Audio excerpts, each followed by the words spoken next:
أعوذ بالله من الشيطان الرجيم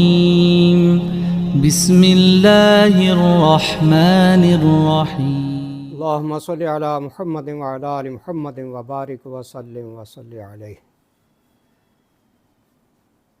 نبی صلی اللہ علیہ وسلم کے بارے میں یہ بھی بیان ہوا ہے باب صلاۃ العیدین میں کہ ان النبی صلی اللہ علیہ وسلم داوم علی صلاۃ العیدین، کہ نبی صلی اللہ علیہ وسلم نے دونوں عید کی نمازوں میں ہمیشگی اختیار کی ہے، عید الفطر اور عید الاضحیٰ میں، یعنی کبھی ان کو چھوڑا نہیں ہے۔ اس میں آپ نے مداومت کی ہے، ہمیشگی کی ہے۔ عن ابن عباس رضی اللہ عنہما ان النبی صلی اللہ علیہ وسلم خرج یوم الفطر فصلی رکعتین لم یصلی قبلہما ولا بعدہما، متفق علیہ۔ ابن عباس فرماتے ہیں کہ نبی صلی اللہ علیہ وسلم عید الفطر کے دن نکلے نماز عید کے لیے، صرف 2 رکعت نماز پڑھی تھی وہاں پر عیدگاہ میں، نہ اس سے پہلے کوئی نماز پڑھی ہے نہ اس کے بعد کوئی نماز پڑھی ہے، یعنی صرف 2 رکعت نماز عید ہی ادا کی ہے، نفل نوافل نہیں پڑھی ہیں اس دن۔ اور قیس بن جندب سے روایت ہے کہ کان نبی صلی اللہ علیہ وسلم یصلی بنا یوم الفطر والشمس علی قید رمح، کہ رسول اکرم صلی اللہ علیہ وسلم نے ہمیں عید الفطر کی نماز پڑھائی جبکہ سورج جو تھا وہ 2 نیزے اوپر بلند ہو چکا تھا،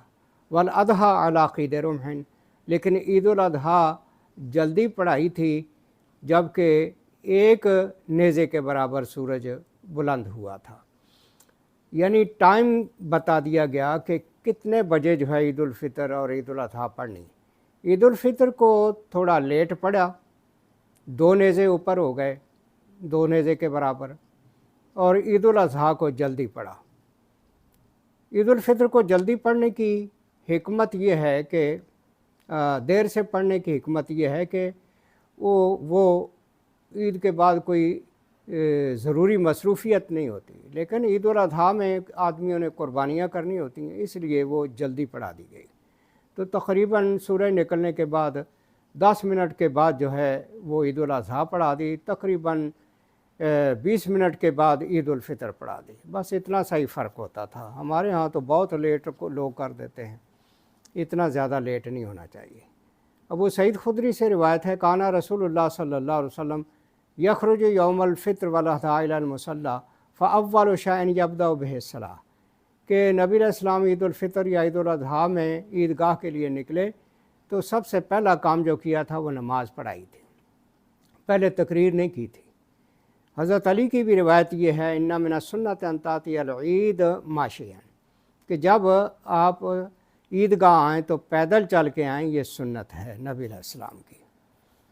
زہری سے روایت ہے ان رسول اللہ صلی اللہ علیہ وسلم لم یرکب فی جنازۃ قط، کہ رسول اللہ صلی اللہ علیہ وسلم کسی بھی نماز جنازہ کے لیے جب نکلے ہیں تو سواری پر نہیں گئے، ولا فی خروج اضحیٰ ولا فطر، نہ ہی عید الاضحیٰ اور عید الفطر کی نمازوں کے لیے سواری پر گئے ہیں، یعنی پیدل چل کے گئے ہیں۔ اصل میں جب قریب عیدگاہ ہو، جنازہ گاہ ہو تو پیدل ہی جانا افضل ہے، لیکن اگر دور آج کل چونکہ شہر بڑے ہیں اور جناز گاہیں اور قبرستان دور ہوتے ہیں تو وہاں مجبوری بن جاتی ہے، مجبوری میں سواری پر بھی جایا جا سکتا ہے۔ کان نبی صلی اللہ علیہ وسلم، جابر کہتے ہیں اذا خرج الی المصلی خالف الطریق، رواہ البخاری، کہ نبی صلی اللہ علیہ وسلم جب عیدگاہ کی طرف نکلتے تھے تو راستہ بدل کے آتے جاتے تھے، جس راستے سے جاتے تھے اسی راستے سے واپس نہیں آتے تھے، اور تکبیریں بلند آواز سے کہتے جاتے تھے تاکہ شجر و حجر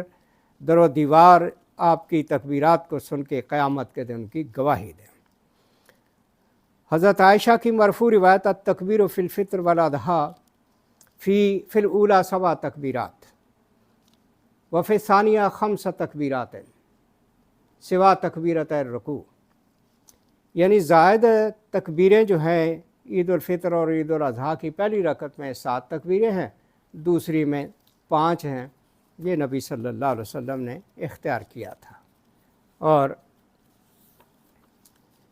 ابن عمر رضی اللہ عنہما سے روایت ہے کانا نبی صلی اللہ علیہ وسلم و ابو بکر و عمر و عثمان یصلون العیدین قبل الخطبہ۔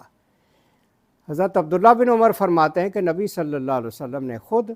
ان کے بعد ابو بکر نے، ان کے بعد عمر نے، ان کے بعد عثمان رضی اللہ عنہم نے دونوں نمازیں عید الفطر اور عید الاضحیٰ کی خطبے سے پہلے پڑھی ہیں، یعنی جاتے ہی نماز پڑھاتے تھے، خطبہ بعد میں دیتے تھے، لیکن آج تو پہلے تو لوگ تقریریں کرنا شروع کر دیتے ہیں۔ اور حضرت علی رضی اللہ عنہ سے روایت ہے انہ کانا یکبر حتی یسمع اہل الطریق، کہ اتنی بلند آواز سے تکبیرات کہتے جاتے تھے کہ لوگ گلیوں میں ان کی آواز سنتے تھے۔ حضرت عبداللہ بن مسعود سے روایت ہے من فاتح العید فلیصلی اربعا، کہ جس کی نماز عید فوت ہو جائے، نہ جماعت کے ساتھ پڑھ سکے، تو اس نے اکیلے اگر بعد میں پڑھنی ہے تو 4 رکعتیں پڑھے، 2 رکعتیں نہ پڑھے، وہ 2 ہی نہ سمجھے۔ تو یہ عید کے بارے میں احکامات۔ ام عطیہ رضی اللہ عنہ کہتی ہیں کہ ہمیں حکم دیا گیا تھا کہ ہم اپنی تمام خواتین کو حتیٰ کہ کنواری بچیوں کو بھی عیدگاہ میں لے کے جائیں تاکہ ہم مسلمانوں کی دعاؤں میں شامل ہوں، چاہے ان عورتوں نے نماز نہ بھی پڑھنی ہو، ان کے پیریڈز ہوں، تب بھی وہ مسلمانوں کی دعاؤں میں شریک ہوں۔ اور ایک عورت نے پوچھ لیا کہ کسی کے پاس اگر اوڑھنی نہ ہو، کوئی دوپٹہ نہ اوپر لینے کے لیے چادر، تو آپ نے فرمایا اس کی سہیلی یا اس کی بہن کوئی جو ہے وہ اس کو پردے میں چھپا کے ساتھ لے جائے۔ اتنی تاکید کی ہے کہ عورتوں کو بھی پیچھے نہ چھوڑا جائے، وہ بھی عیدگاہ کے اندر مردوں کے ساتھ دعاؤں میں شامل ہوں۔ وآخر دعوانا الحمدللہ رب العالمین۔